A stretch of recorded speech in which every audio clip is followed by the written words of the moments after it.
Assalamualaikum warahmatullahi wabarakatuh.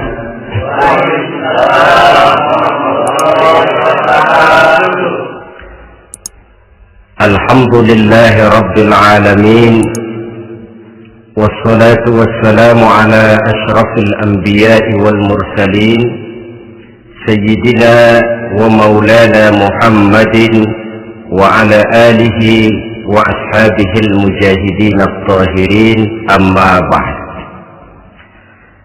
Saudara hadirin kaum muslimin rahimakumullah,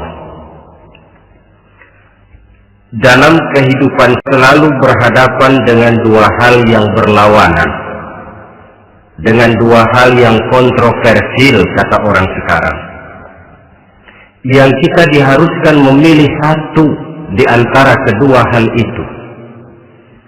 Sejak kita bangun tidur sampai kita tidur lagi, selalu kita hadapi dua persoalan itu, yang benar dan yang salah, yang hak dan yang batil, yang pantas dan yang tercela, yang ma'ruf dan yang munkar.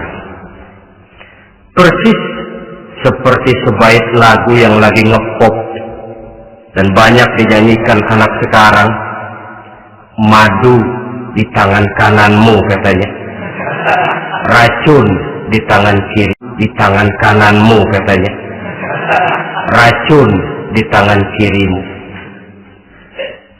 Tapi saya pikir-pikir, bagaimanapun kalau cuma sekedar madu di tangan kanan, racun di tangan kiri, adresnya jelas.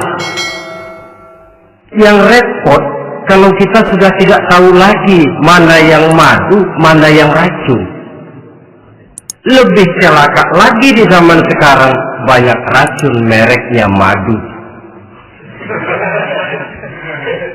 Kita terpedaya, kita terpesona, kita terpukau oleh racun yang bermerek madu ini. Kita minum dia, yang akibatnya rawan di dalam kehidupan kita. Sangat banyak racun-racun yang terpancang di sepanjang perjalanan hidup.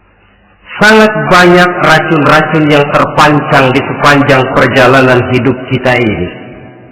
Dan dua di antara racun kehidupan itu akan kita bicarakan pada pertemuan kali ini, yakni arak dan judi, minuman keras dan judi.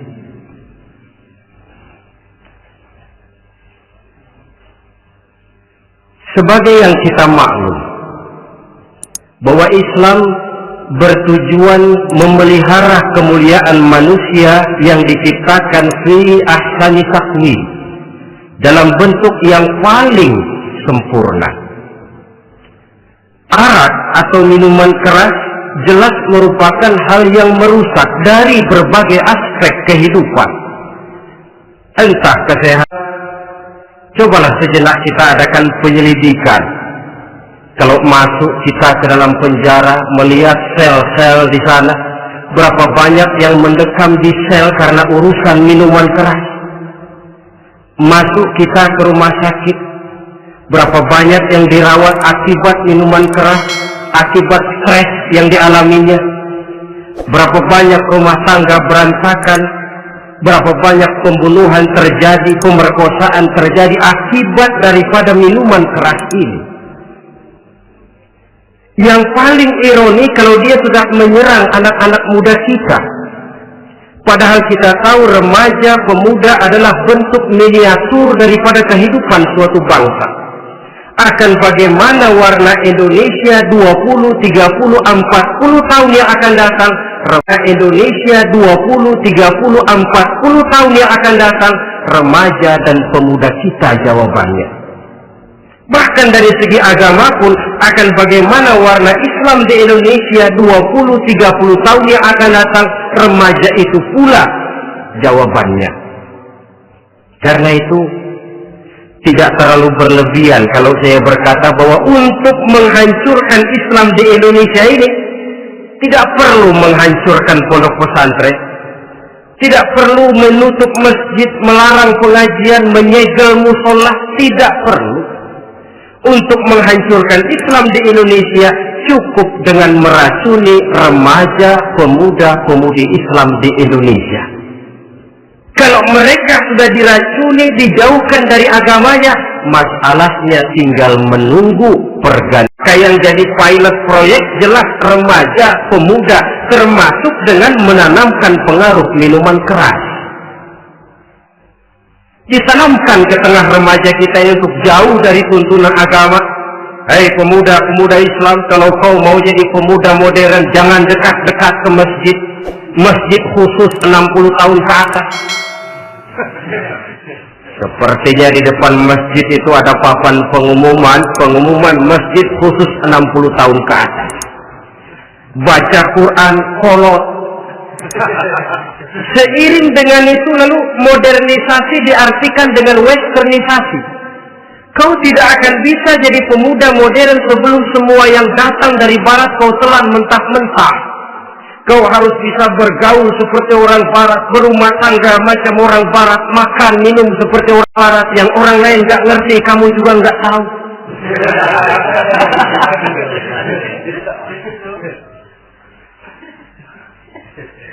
Anutlah itu free love yang pada gilirannya akan mengarah kepada free sex alias samenliven. Isaplah itu ganja, morfin, narkotik. Jikalau sudah terlena kita dengan itu, maka kehancuran suatu bangsa sesungguhnya sudah dimulai. Penyakit minuman keras ini bukan cuma penyakit zaman ini. Masyarakat yang dihadapi oleh Rasulullah Shallallahu Alaihi Wasallam 14 abad yang lalu juga masyarakat yang kemaruk dengan minuman keras. Arab jahiliyah kalau sudah minum arak mabuk, tidak cuma minum. Sistem pendidikan yang disampaikan Islam bijaksana. Mula-mula diberikan gambaran bahwa arak itu walaupun ada manfaatnya tapi ada bahayanya, dan bahayanya jauh lebih besar daripada manfaatnya.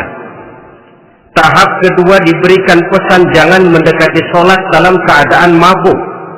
Padahal sholat 1 hari 1 malam 5 kali, artinya makin jauh saja dia dari arak itu.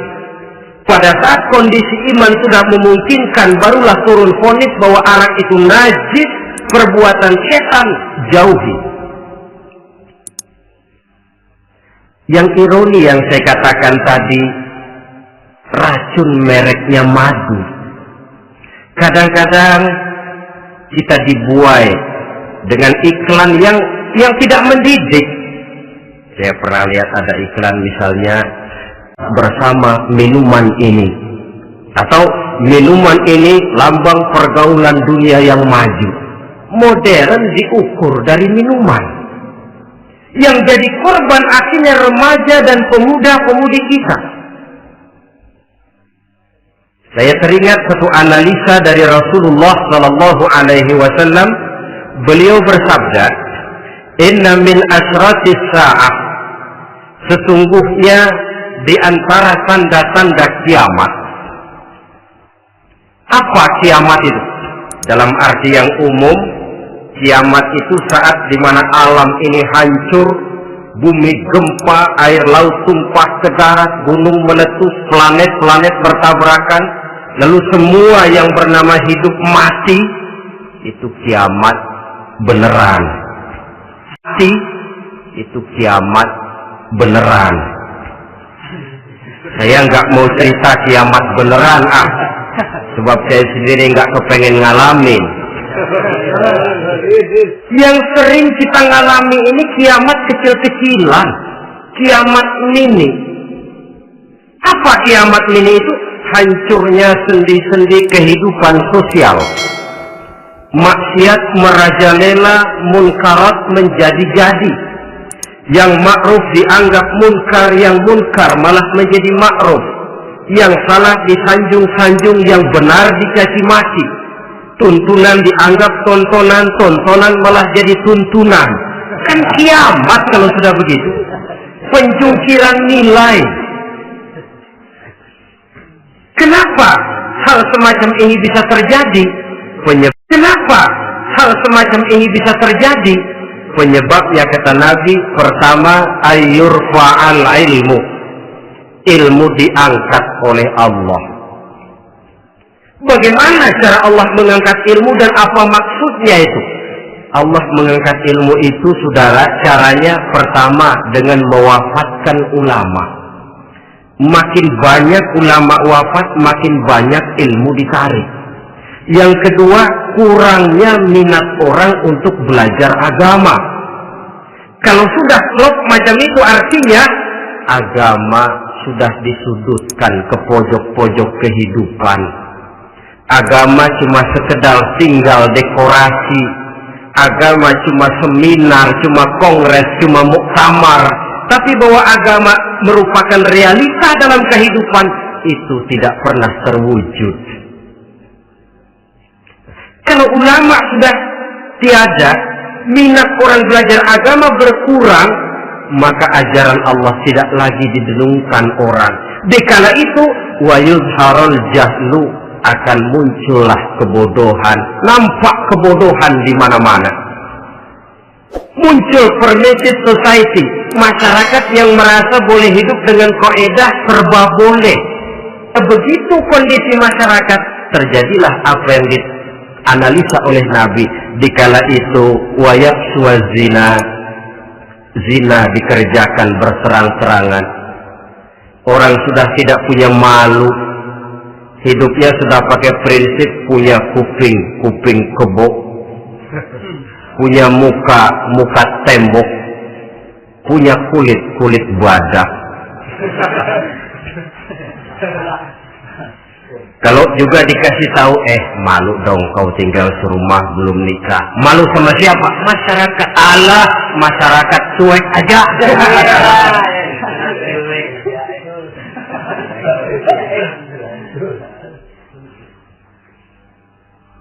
Bukankah realita kalau kita ikuti surat-surat kabar, berapa banyak sudah gadis-gadis bergelimpangan jadi korban? Berapa banyak bayi-bayi yang lahir ke alam ini tanpa harus tahu kemana dia mesti manggil bapak, yang akhirnya mengalami keterakitan, dimasukkan ke dalam kantong plastik, dibuang ke tempat sampah. Kalau itu sudah terwujud, muncul efek negatif yang kedua, wa yushrabal khamr, arak, minuman keras jadi kebanggaan. Anak muda belum nyohor kalau belum bisa mabuk. Yang nggak mabuk dianggap kolot. Kampungan loh. Bikin malu, baru kena segelas saja udah miring. Cengeng. Teman kita hebat sampai nyungsep di got. Yang nyungsep hebat sampai nyungsep di got. Yang nyungsep hebat. Ya, kalau cuma yang hancur kehidupan pribadi. Tapi kalau sudah menyangkut masa depan, yang berarti masa depan suatu generasi adalah merupakan masa depan daripada suatu bangsa. Begitu kerasnya Islam ini melarang minuman keras, sampai bukan cuma sekedar meminumnya saja yang diharamkan, tetapi juga dilarang mengimportnya, memproduksinya, membuka warung yang menjual minuman keras, atau bekerja di tempat penjualan minuman keras. Ada juga yang nyerempet-nyerempet, Pak, kalau sedikit kan nggak apa-apa, nggak mabuk ini. Nah, saya ingatkan hadis ini. Nah, saya ingatkan hadis Nabi diriwayatkan oleh Imam Ahmad, Abu Daud dan Turmuzi. Nabi bersabda, "Ma askara katsiruhu faqaliluhu haramun." Apa yang banyaknya menyebabkan mabuk, sedikitnya pun tetap haram hukumnya. Memang barangkali mungkin ada manfaatnya, tetapi bahayanya jelas lebih besar ketimbang manfaat yang bisa timbul daripada jenis minuman keras itu sendiri. Dalam hadis lain Nabi pesankan, "Man kana yu'minu billahi wal yawmil akhir fala yaq'udu ala ma'idatin taduru 'alaiha al-khamru siapa Allah dan beriman kepada hari akhirat, jangan dia duduk di dalam satu pertemuan yang di dalam pertemuan itu diedarkan minuman keras. Masuk ke dalam lingkungan macam itu saja tidak diperkenankan. Kenapa? Asyariku fi syarri syarrun. Bersekutu dengan kejahatan, jahat juga hukumnya. Semalam kamu mabuk ya? Enggak, temen. Saya cuma ngebeliin aja kok. Apalagi ngebeliin.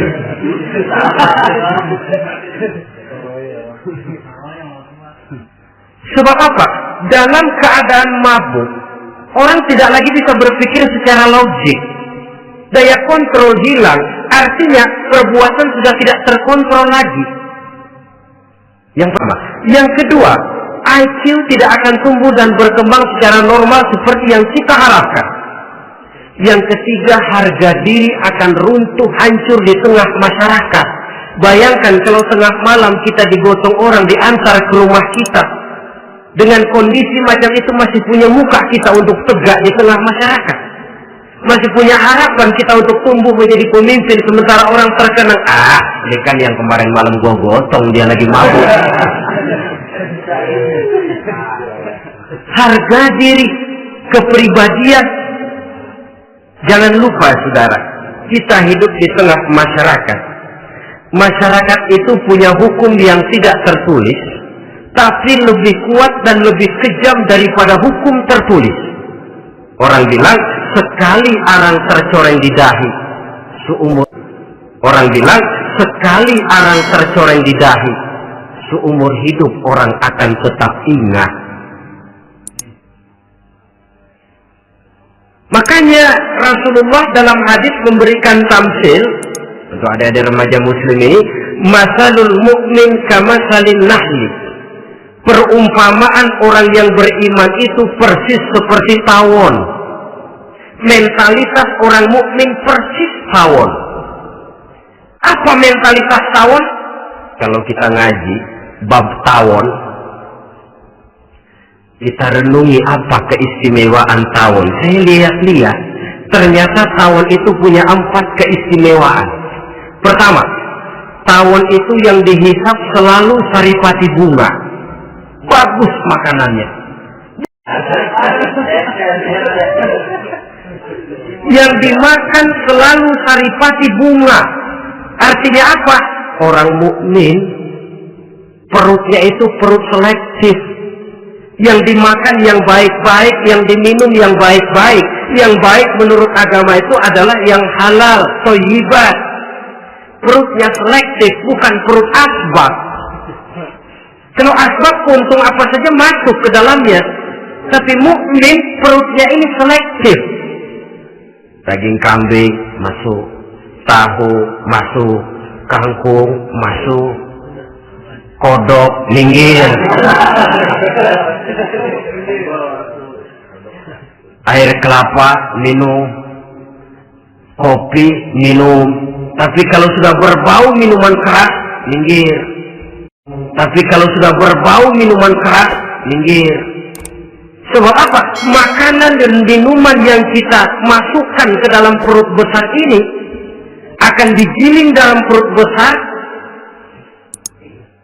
akan melahirkan energi, menggerakkan sel-sel pembuluh saraf. Kalau makanan dan minuman itu terdiri dari yang haram, energi yang ditimbulkan olehnya energi yang haram, mempengaruhi sel-sel pembuluh saraf. Orang akan cenderung berpikir yang haram kalau terlalu sering memakan makanan haram. Kalau sudah berpikir kepada yang haram, perbuatan pun akan mengarah kepada yang haram juga. Contoh kecil aja dah, ada nggak maling mikirin majelis taklim? Karena yang dimakan lebih banyak yang haram, yang dipikir paling-paling nanti malam rumah siapa lagi nih ya? Sudah mengarah ke sana.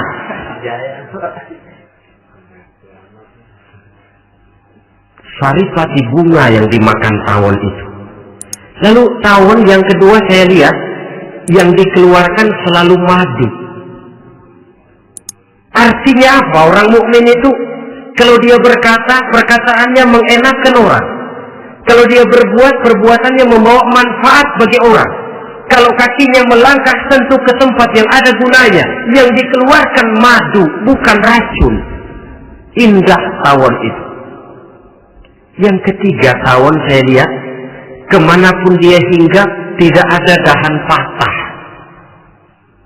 Artinya apa? Orang mukmin dimanapun dia pergi, pantang jadi biang kerok buat lingkungannya, pantang menimbulkan kerusuhan dan keonaran. Tidak ada cabang patah dimanapun tawon hinggap. Tapi juga yang keempat, saya lihat-lihat tawon itu, jangan coba-coba diusik. Satu kali dia diusik, kemana orang lari? Nyilem masih ditungguin. Tawon. Tapi kalau nggak diusik, nggak ada tawon usil ke pasar nyariin orang. Ketika dia diusik, inilah saatnya saya harus mempertahankan kehormatan diri saya. Dia pun bangkit. Artinya apa? Orang mukmin tidak boleh nyari-nyari musuh, tapi ketemu tidak boleh lari. Musuh jangan dicari, bertemu pun jangan lari. Mentalitas orang mukmin seperti tawon, yang dimakan baik, yang dikeluarkan baik, kemana dia tinggal tidak menimbulkan keonaran buat masyarakat, tapi juga sanggup menjaga dan mempertahankan kehormatan dirinya. Kalau konteksnya dengan masalah yang sedang kita bicarakan, minuman keras, saya katakan tadi, kita kadang-kadang salah pilih, tertipu oleh racun yang bermerek madu. Ada minuman empuk, nyari yang keras. Salah pilih. Ketahuan orang bikin pel buat anjing, manusia iring kayak anjing. Saudara, mari kita renungi An-Nisa ayat 140. Allah Subhanahu wa ta'ala mengingatkan, qad nazzala 'alaikum fil kitab an idza sami'tum ayati Allahi yukfar biha wa yustahza'u biha fala taq'udu ma'ahum hatta yaqudu fi haditsil ghairi innakum idzam misluhum. Sungguh kata Allah, telah diturunkan kitab Al-Quran ini kepada kamu, yang apabila kamu dengar ayat-ayat Allah itu diingkari orang, diejek orang, fala taqudu ma'ahum, jangan kamu duduk bersama orang-orang semacam itu. Bagaimana mengejek ayat-ayat Allah? Misalnya, tahu kalau minuman keras itu diharamkan, tapi masih minum juga, itu kan mengejek ayat namanya. Duduk di majelis semacam itu dilarang oleh Quran. Kenapa? Innakum idzam misluhum. Kalau kamu juga duduk di majelis semacam itu, kau dan mereka sama saja, kata Quran. Sama saja. Tahu kalau minuman yang memabukkan itu diharamkan agama, tapi minumnya juga mengejek ayat Allah. Duduk di tengah kelompok mereka berarti ikut mengejek ayat Allah. Dekat saja pun jangan, antahlah lagi sampai meminum Allah. Dekat saja pun jangan, antahlah lagi sampai meminumnya. Maaf, bukankah Allah menurunkan Al-Quran kepada manusia, kata Imam Al-Ghazali, persis, maaflah, seperti gubernur bikin surat kepada Pak Lurah. Dalam suratnya Pak Gubernur bilang, Pak Lurah, tolong carikan tanah di daerah Kebayoran untuk sekolah 6.000 meter. Pak Lurah dapat surat dari Pak Gubernur, bangga bukan main. Itu surat sore, pagi, siang, malam dibaca. Ditaruh di tempat yang tinggi. Diberikan minyak wangi, mau diambil, dicium dulu. Dibawa dengan penuh hormat dan hati-hati Tapi tanah yang dipesan Pak Gubernur tidak dicari-cariin. Sudah Pak, sudah. Bagus. Lalu bagaimana? Aduh Pak, surat Bapak sore pagi siang malam saya baca. Bagus. Apalagi Lurah? Surat Bapak saya taruh di tempat yang tinggi Pak. Saya pakai minyak wangi. Mau saya ambil, saya cium dulu. Saya bawa dengan penuh hormat dan hati-hati. Bagus Lurah. Kau memang hormat sama atasan. Cuman Lurah, tanahnya udah dicariin belum? Nah yang itu belum tuh Pak. Belum. Kata Gubernur, bagus Lurah, besok berhenti lo ya.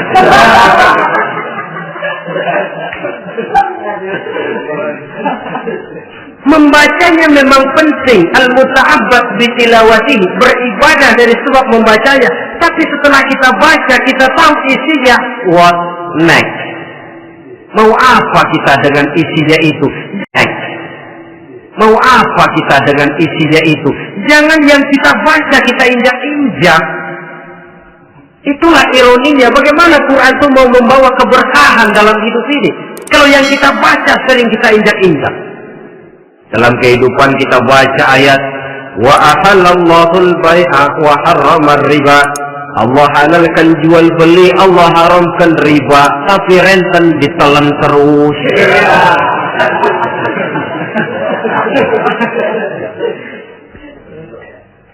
Kita baca ayat wa'tasimu bihablillahi jami'an wa la tafarraqu. Berpegang teguhlah kamu kepada tali Allah, jangan bercerai-berai. Tapi sesama muslim pelotot-pelototan jalan terus. Janganlah yang sesama muslim kadang-kadang yang mengklaim dirinya sebagai pemimpin, yang mengklaim dirinya sebagai pemimpin Islam, kelihatannya juga sikut-sikutan jalan terus.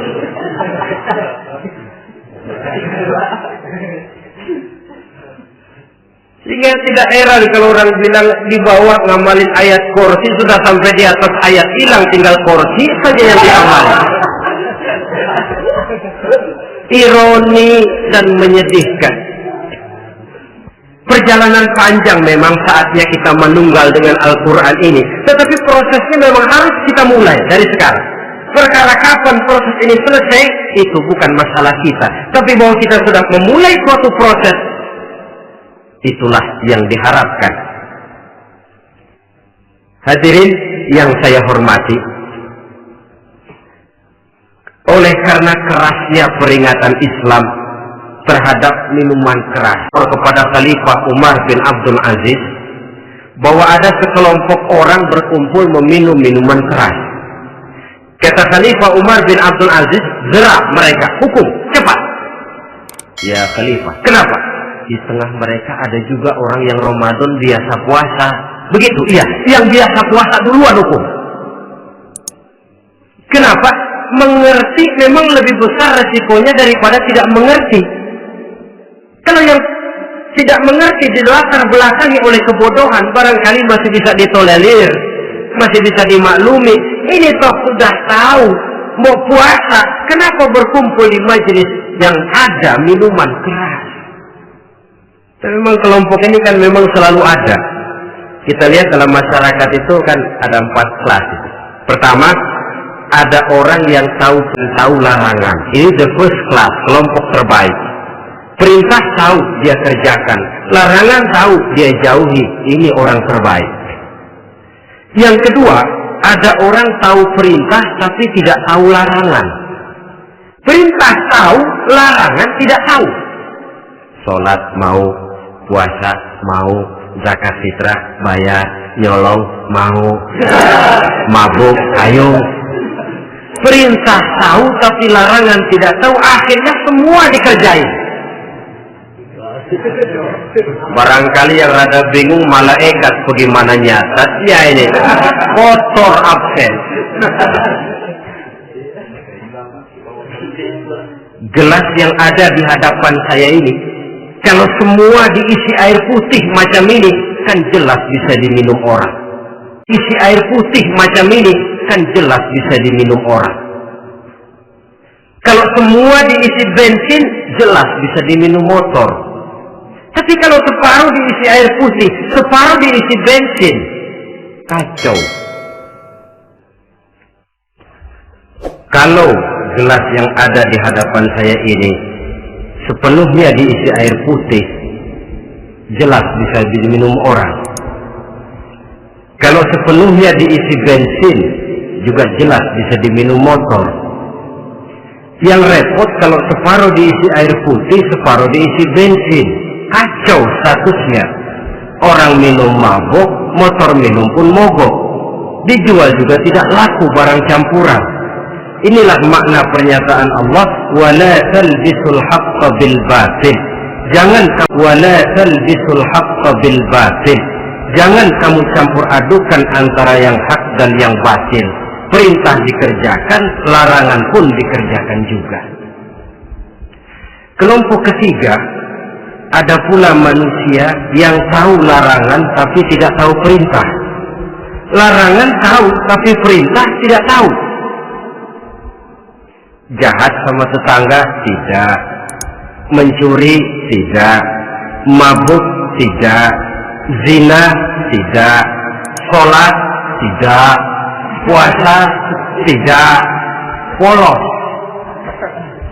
semua serba tidak. Dan yang terakhir, kelompok keempat, perintah tidak tahu, larangan pun tidak tahu. Ini masuk kelompok makhluk gratis. Ayam, kerbau, itu kan makhluk-makhluk yang memang perintah tidak tahu, pun larangan juga tidak tahu.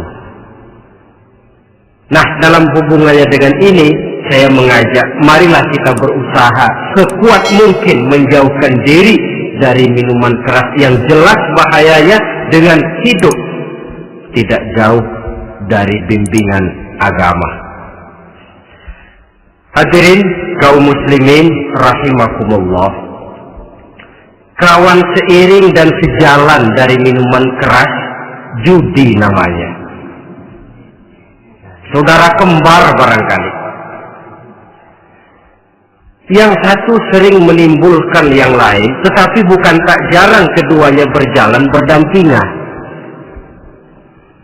Posisi judi kan sama bahayanya. Apa sebab? Mentalitas judi adalah mentalitas sirkus, lingkaran setan. Artinya, yang menang biasanya ketagihan, yang kalah biasanya penasaran. Ini yang menyebabkan orang tidak mau berhenti. Kalau dia menang, dia ingin mencoba untuk menang dalam jumlah yang jauh lebih besar lagi. Kalau dia kalah, dia penasaran, kenapa hari ini kalah? Barangkali sial, besok malam saya tebus. Mental semacam ini memang sulit untuk berhenti. Kenapa judi diharamkan dalam Islam? Pertama, seorang muslim di dalam berusaha mencari harta, dia harus muslim. Di dalam berusaha mencari harta, dia harus mengikuti sunnatullah. Kata kita orang muslim, hukum alam kata orang sekarang, natural of law bahasa kerennya. Berusaha menurut hukum kausal, memasuki rumah dari pintunya, menunggu suatu akibat dari sebab yang kita lakukan. Bahwa kalau begini, mesti begitu. Karena kita memang terikat oleh permainan yang disebut hukum alam ini. Hidup bukan undian. Jangan mengharap untung besar tanpa mau keras keringat. Satu pagi, Khalifah Umar bin Khattab radhiyallahu an masuk ke masjid. Beliau lihat ada orang sedang berdoa khusyuk betul. Beliau lihat ada orang sedang berdoa khusyuk betul. Ditunggunya 2 menit, 3 menit, sampai 10 menit lebih belum juga selesai. Agak lama orang itu berdoa.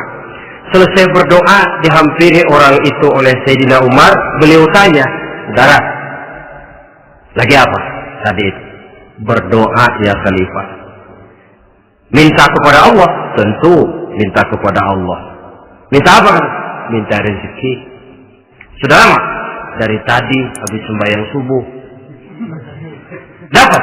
Belum. Ya memang kata Sayyidina Umar, inna sama la tumtiru zahaban wala fiddatan. Langit itu tidak mungkin akan menghujankan emas, tidak mungkin pula menghujankan perak. Karena memang hidup ini bukan undian, jadi jangan mengharap untung besar tanpa mau peras keringat. Di dalam berusaha kita terikat oleh sunnatullah. Kalau begini sebab penyebabnya, akan begini akibat yang ditimbulkannya. Yang kedua, Islam menjadikan harta manusia itu sebagai benda berharga yang dilindungi. Mengambilnya dengan judi termasuk memakan harta orang lain dengan cara yang batil. Yang ketiga, judi itu sendiri dapat menimbulkan permusuhan dan pertentangan antara para pemain itu sendiri. Meskipun kelihatannya kompak duduk dalam satu meja yang saling berhadap-hadapan, yang kalah kelihatannya pasrah, saling berhadap-hadapan, yang kalah kelihatannya pasrah, tetapi kan itu cuma kulit permukaan. Batinnya bagaimanapun juga yang kalah itu tetap mendendam.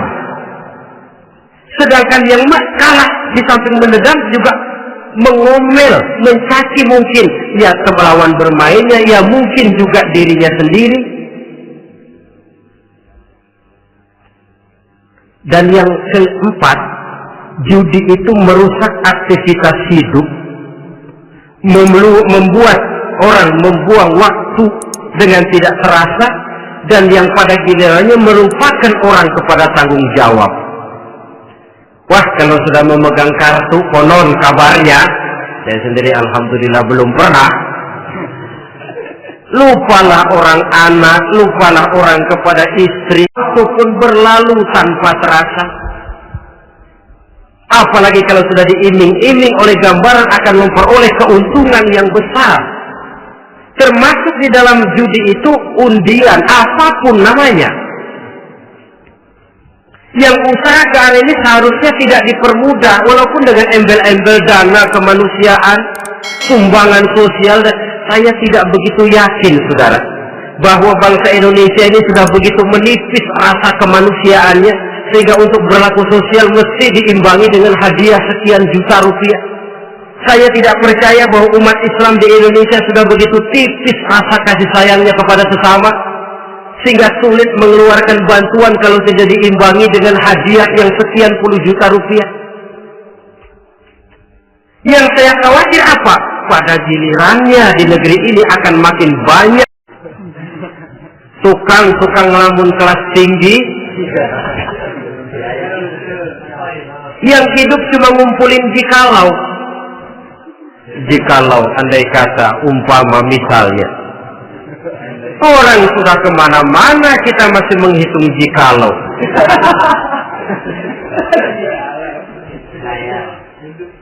Orang boleh saja mengharap burung terbang tinggi, tapi punai di tangan jangan dulu dilepas.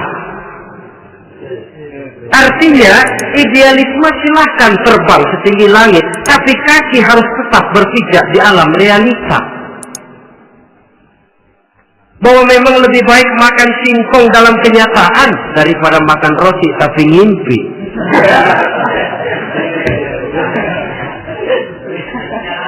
Kadang anaknya menangis, Pak minta jajan, ada uang 200 rupiah. Sudahlah, sabar, kau jangan jajan, nanti bapak beliin kalau tembus 100 juta nih. Akhirnya yang 100 juta tidak, anak pun kelaparan. Bukankah akan jadi masalah bagi semuanya? Belum lagi rasa sayang kepada harta yang sudah dia miliki, entah itu tanah, rumah, kendaraan. Kalau sudah kadung kala di meja judi, hilang rasa sayang kepada benda itu. Ada rumah-rumahnya dilelang, ada kendaraan-kendaraan jadi taruhan, ada jam tangan pun copot tanpa terasa. Maka berapa banyak rumah tangga berantakan, pengaruh yang namanya judi. Saudara kaum muslimin, ma'asyiral muslimin rahimakumullah. Itu sebabnya di dalam surah Al-Maidah ayat 90 Allah menekankan, innamal khamru wal maisir wal ansab wal azlam rijsun min amali syaitan fajtanibuhu la'allakum tuflihun. Sesungguhnya arak, judi, berhala, mengundi nasib itu rijsun. Ya Allah, jarang benar Quran menggunakan kalimat rijsun. Rijsun ini sudah merupakan puncak kekotoran. Bapak moyangnya najis merupakan puncak kekotoran. Bapak moyangnya najis itu rijsun. Rijsun, kotor. Sudah kotor ditambah pula min amali syaitan, pekerjaan setan. Wajtanibuhu, jauhi. Jangan sampai main, dekat saja tidak boleh, jauhi. La'allakum tuflihun, jikalau kamu mau menjadi orang-orang yang beruntung. Sejarah tidak pernah mencatat ada orang jadi miliuner karena judi. Sejak David Rockefeller sampai Aristotle Onassis, orang-orang kaya top di dunia, mereka kaya bukan karena judi, tapi karena kemauan peras keringat banting tulang mau judi. Tapi karena kemauan peras keringat banting tulang mau memulai sesuatu dari kenyataan yang real di depan mata. Sebab apa? Hidup ini memang perjuangan. Janganlah kita ingin hidup dengan satu prestasi, ingin tetap hidup seperti apa adanya sekarang ini saja, toh kita harus berjuang. Apalagi ingin hidup lebih baik, lebih terhormat, lebih mudah. Hidup perjuangan. Perjuangan berarti pengorbanan. Berani hidup artinya berani berjuang. Berani berjuang maksudnya rela berkorban. Takut berkorban, jangan berjuang. Tidak mau berjuang, berhenti hidup. Itu logika. Dan bagaimanapun saya yakin lebih ada menjadi korban. Kalau sekarang kita berkorban peras keringat, banting tulang, berusaha secara sunnatullah untuk menghidupi anak, istri, keluarga, pada satu saat kita tidak akan menjadi korban kebrutalan anak-anak kita sendiri kalau mereka dibesarkan dan tumbuh berkembang oleh hasil yang diperoleh dari meja judi. Ayat 91 Al-Maidah ini lebih memperkuat lagi. Kalau itu arak,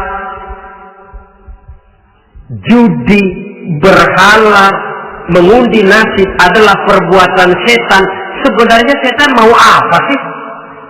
Ayat 91 menegaskan, yuridu syaitanu ayyuqi'a bainakumul adawata wal baghdha'a fil khamri wal maisir. Yang dimaui setan itu tidak lain supaya dengan arak dan dengan judi timbul rasa permusuhan, sikap memusuhi, saling marah di antara kamu. Coba, biasanya dalam meja judi sudah loyo, waktu juga sudah berlarut-larut. Yang menang mau berhenti, apa yang kata yang kalah? Berhenti dah, gua cok loh. Enak bener, gua lagi kalah, lu berhenti. Coba, kira-kira kapan akan selesai permainan? Timbul rasa dendam kesumat yang ditanamkan oleh setan. Karena memang baik arak, baik judi, baik berhala, baik mengundi nasib, itu semua permainan-permainan setan yang diberikan kepada kita untuk kita ikut andil bermain di dalamnya. Tatkala kita ikut terkena jerat setan, tertawalah mereka. Kenapa? Oh, makin banyak teman saya di neraka. Maaf, setan itu kan sudah tahu vonisnya. ketika dulu dedengkotnya yang namanya iblis terusir dari surga, itu bikin semacam perjanjian dengan Allah. Tuhan, kenapa ini? Gara-gara Adam saya terusir dari surga. Maka sejak saat ini Adam dan seluruh keturunannya adalah, saya akan gelincirkan mereka dari jalan. Silahkan iblis, goda mereka. Tapi kau tidak akan mungkin bisa menggoda mereka kalau hamba-hambaku itu menjadi hamba yang ikhlas. Hanya hambaku yang ikhlas yang tidak mungkin kamu goda. Yang lain barangkali bisa. Sejak saat itulah iblis memproklamirkan permusuhan. Dan dia sudah tahu betul vonisnya neraka. Tugasnya sekarang bagaimana mengumpulkan teman sebanyak-banyaknya ke dalam neraka. Hamba Allah saja yang tidak tergelincir kepada minuman keras dan judi. Hamba Allah yang ikhlas itu bagaimana? Yang ikhlas menjadi hamba Allah dalam arti kata dan perbuatannya memang yang tidak tergelincir kepada minuman keras dan judi.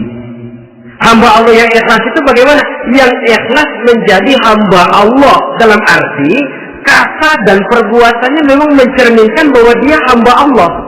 Maaf, di zaman sekarang ini kan banyak orang cuma berkata saya hamba Allah mulutnya, tapi perbuatannya membuktikan dia hamba setan, hamba dunia, hamba harta, budak jabatan, budak nafsu. Tidak sesuai antara ucapan dan perbuatan. Sebab itu kata-kata hamba Allah kalau keluar dari mulut manusia itu murah. Soalnya ngaku siapapun bisa. Tapi diakui atau tidak, ini yang kita belum tahu. Ada juga orang berdalih, saya kan masang kalau dapat nanti mau nyumbang masjid. Barangkali aja kalau nyumbang masjid disoriin dikit sama Tuhan.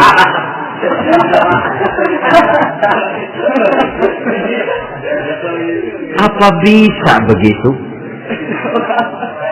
Saudara, kita tidak mungkin mencuci kain dengan air najis. Innallaha thayyibun, kata Nabi, la yaqbalu illa thayyiba. Allah itu baik dan hanya menerima yang baik. Bahwa dalam Islam tujuan yang baik harus dicapai dengan prosedur yang baik. Bahwa niat menyumbang masjid bagus, tapi hasil daripada judi atau undian tidak akan menyampaikan kita kepada tujuan itu. Tidak boleh mencuri kain walaupun niatnya untuk sholat. Dimaafin kali. Walaupun sholatnya sah, mencuri kainnya tetap saja dosa. Islam tidak menghalalkan segala cara untuk mencapai suatu tujuan. Bahwa tujuan yang baik harus dicapai dengan cara yang baik juga. Dan penyakit judi ini juga bukan penyakit baru. Sejak dulu masa jahiliyah judi mereka, saya kira kalau Las Vegas, kota judi Amerika saja barangkali masih kalah dengan cara judi jahiliyah dulu. Mereka kalau sudah judi itu uang. Habis uang ada punya tanah pasar taruhan. Habis tanah ada rumahnya dipasang. Apalagi yang ada? Ternak unta dipertaruhkan. Harta habis, rumah ludes, kebun binasa. Judi.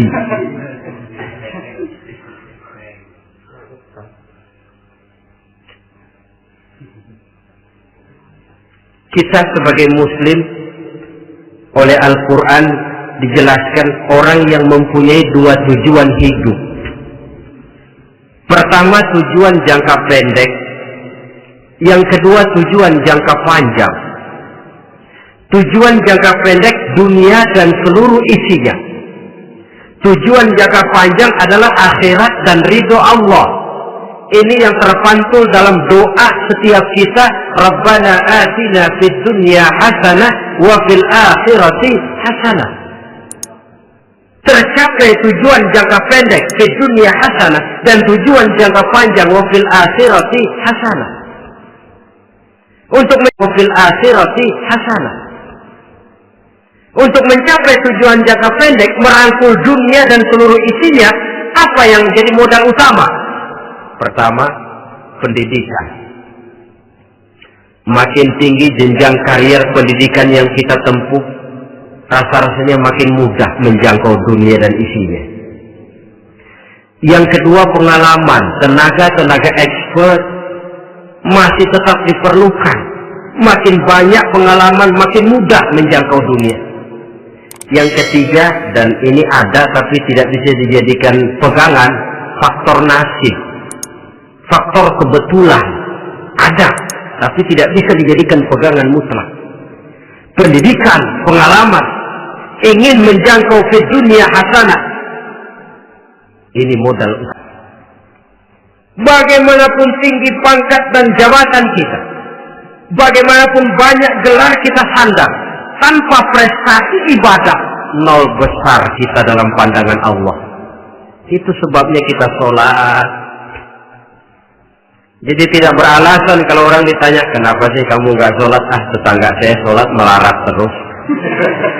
Memang sholat itu bukan untuk mencari uang kok.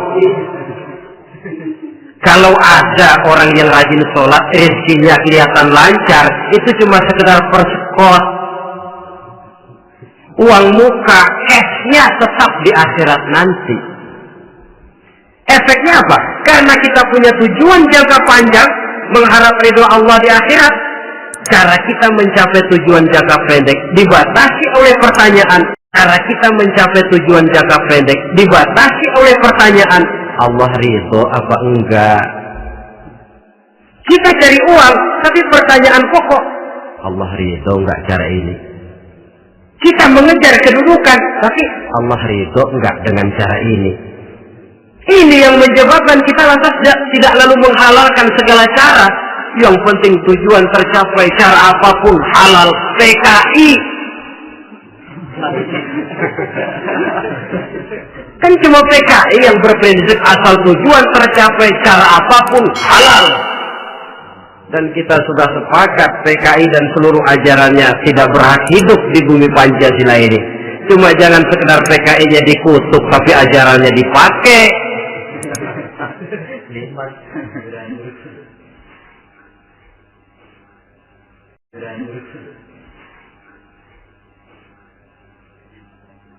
Nah, untuk mencapai dua tujuan ini, Islam mengajarkan sistem keseimbangan. Sehingga Nabi sabdakan, "I'mal li dunyaka ka'annaka ta'ishu abada, wa'mal li akhiratika ka'annaka tamutu ghada." Bekerjalah buat duniamu seolah-olah kau akan hidup untuk selamanya, tetapi bekerjalah untuk akhiratmu seolah-olah kau akan mati besok. Jadi kalau kita sudah sholat menghadap Allah, usolli fardhu maghrib, Allahu Akbar, ingat seolah-olah kita akan mati besok supaya timbul khusyuknya. Tapi kalau kita sudah bekerja, kuliah, bekerja, belajar di tempat tugas, ingat seolah-olah kita akan hidup selamanya supaya timbul gairah kerja. Di kantor ingat mati, lemas terus. Ngapain kerja sungguh-sungguh bakalan mati. Lagi sholat ingat Duta Merlin, Altiron Plaza, ya kacau. Salah pasang, tidak pada tempatnya. Untuk mencapai fi dunia hasanah ini, Islam mengajarkan tempuh jalur yang mengikuti sunnatullah. Itu yang dihargai oleh agama. Terikat oleh hukum kausal bahwa kalau ini yang saya usahakan hasilnya akan begini. Perkara nanti hasil tidak seperti yang kita harapkan, baik sangkalah kita kepada Allah. Sebab kita tidak tahu rahasia apa di belakang itu. Kadang orang mengeluh, habis saya rajin sholat tapi rezeki. Kita tidak tahu rahasia di belakang itu. Pernah hadirin, satu hari seorang petani, dia selesai bekerja di ladang, istirahat. Dia tidur di bawah sebuah pohon beringin. Di sebelah pohon beringin itu ada pohon labu. Dia berpikir, kalau saya lihat-lihat Tuhan nggak adil katanya. Masa pohon beringin pohonnya besar, buahnya kecil. Pohon labu pohonnya kecil, buahnya gede. Tuhan bukan arsitek ulung ini.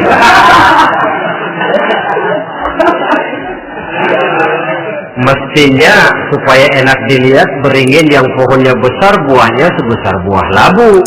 Pohon labu yang pohonnya kecil saja sebesar buah beringin. Tidak adil Tuhan. Baru dia selesai berpikir Tuhan tidak adil, jatuh sebutir buah beringin tepat menimpa hidungnya. Dia terkejut. Astagfirullahaladzim. Kalau begitu saya sadar, katanya, Tuhan benar-benar adil. Coba kalau buah beringin segede buah labu, waduh, kayak apa muka saya ini?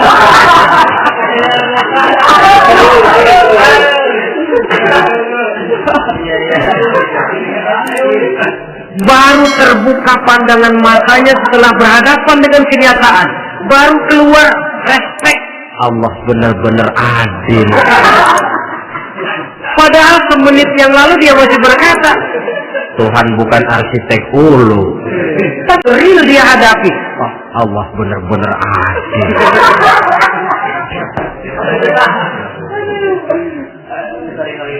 Itulah kehidupan ini.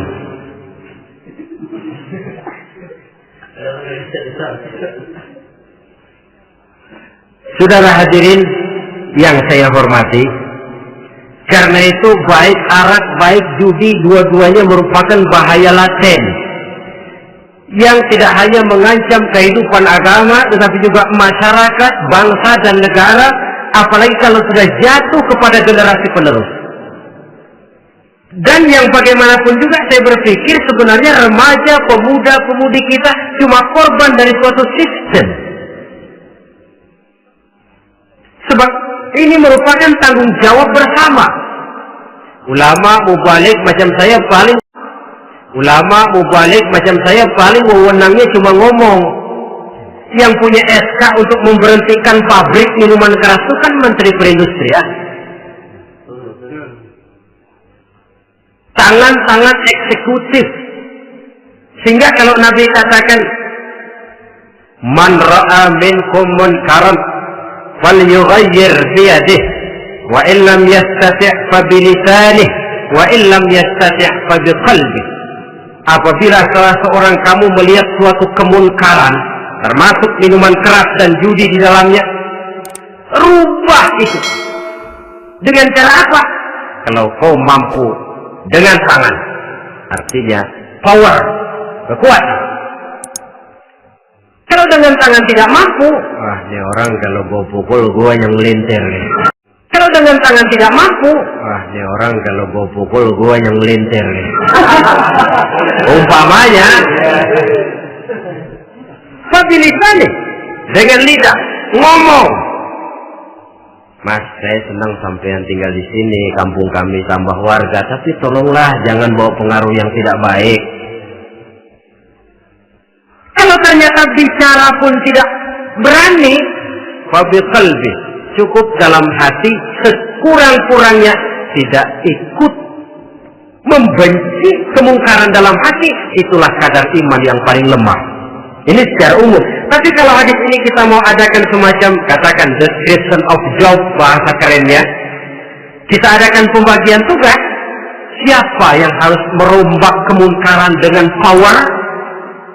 Penguasa, aparat. Siapa yang merombak kemungkaran dengan lidah?